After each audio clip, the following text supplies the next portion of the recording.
BMS का future बताने के लिए मेरे पास कोई प्रेडिक्शन नहीं है, लेकिन मेरे पास 5 बड़े सिग्नल जरूर हैं। और अगर आप आज बीएमएस में एडमिशन लेते हैं तो करीब 5.5 साल बाद जब आप कोर्स पूरा करेंगे तब ये सिग्नल्स काफी इंपॉर्टेंट हो सकते हैं। पहला सिग्नल है गवर्नमेंट इन्वेस्टमेंट। 2026-27 में मिनिस्ट्री ऑफ आयुष का बजट करीब 4,409 करोड़ रुपए है। दूसरा सिग्नल है नेशनल आयुष मिशन, यानी गवर्नमेंट आयुष को सिर्फ एजुकेशन तक नहीं, हेल्थ केयर सर्विसेज और इंफ्रास्ट्रक्चर तक भी एक्सपेंड कर रही है। तीसरा सिग्नल 2026 बजट में 3 नए all India institutes of Ayurveda बनाने का प्रपोजल दिया गया है। इनका फोकस रहेगा एजुकेशन, क्लिनिकल केयर और रिसर्च पर। चौथा सिग्नल है WHO global traditional medicine centre Jamnagar. India इसमें बड़ा इन्वेस्टमेंट कर रहा है और यहाँ फोकस सिर्फ प्रमोशन पर नहीं, रिसर्च, एविडेंस, ट्रेनिंग और ग्लोबल कोलैबोरेशन पर भी है।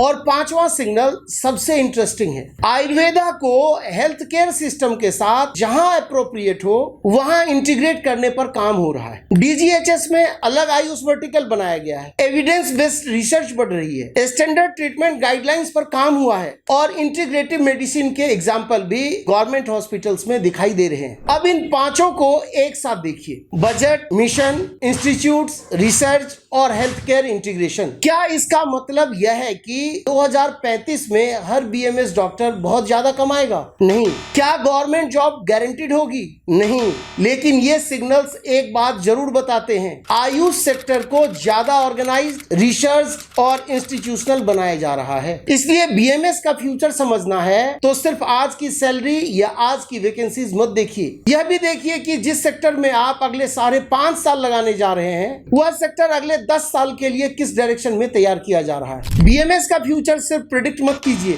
फ्यूचर के सिग्नल्स पढ़िए। अगर आप बीएमएस कंसीडर कर रहे हैं तो इस पूरे सीरीज को सेव कर लीजिए और अपने पेरेंट्स के साथ भी जरूर शेयर कीजिए।